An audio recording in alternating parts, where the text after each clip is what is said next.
مشاهدينا الكرام، السلام عليكم ورحمة الله تعالى وبركاته. مصلحة الأرصاد الجوية ترتقب ليوم الغد بحول الله نسبة رطوبة عالية خلال الصباح الباكر نحو السواحل الغربية والشرقية مع تشكل الضباب. تصبح الأجواء مغشاة على العموم خلال الظهيرة بإذن الله، كما ستنشط بعض الخلايا الرعدية خلال أواخر الظهيرة نحو الهضاب الغربية تتسبب بأمطار محلية. جنوبا أجواء مشمسة على العموم عدا بعض السحب الركامية بأقصى الجنوب إلى غاية منطقتي الهوغار والتاسيلي، مغاشة جزئيا نحو شمال الصحراء وشبه رعدية بمنطقة الصورة مع نشاط بعض الزوابع الرملية المحلية بتندوف إلى غاية إنصلاح وصولا إلى إنجزام.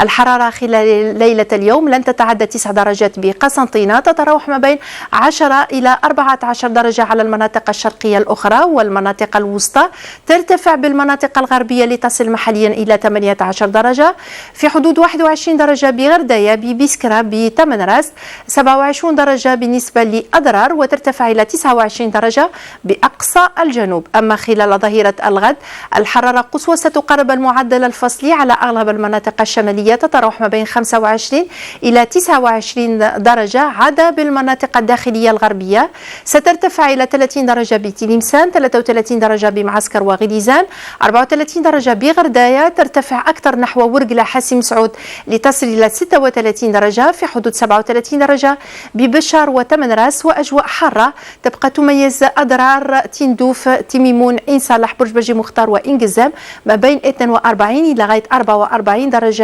مئوية. البحر خلال يوم الغد سيكون قليل الاضطراب على كل السواحل، الرياح تكون ضعيفة بسواحل الغربية، معتدلة بسواحل الوسطى ضمن تيارات غربية تماما تدور إلى شرقية جنوبية شرقية نحو سواحل الشرقية، سرعتها تبقى ضعيفة على العموم. بالنسبة للأيام القليلة المقبلة نستهلها بيوم الجمعة، أجواء مغشاة على العموم مع نشاط خلايا رعدية نحو المناطق الداخلية والمرتفعات خلال الظهيرة. لما نقول رعود احتمال لأمطار محلية، أجواء شبه رعدية ستميز شمال الصحراء والجنوب الغربي ومشمسة على الجنوب الشرقي، الصحراء الوسطى وأقصى الجنوب.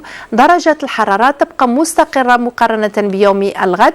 أما خلال يومي السبت وكذلك يوم الأحد هنا الأجواء ستكون من مغشاة إلى غائمة على كل المناطق الشمالية، مع نشاط خلايا رعدية خلال الظهيرة دائما نحو الهضاب العليا ومنطقة الأوراز، احتمال لأمطار رعدية محلية، قد تنتقل الأمطار الرعدية خلال أواخر يومي السبت والأحد نحو المناطق الساحلية وهذا محليا.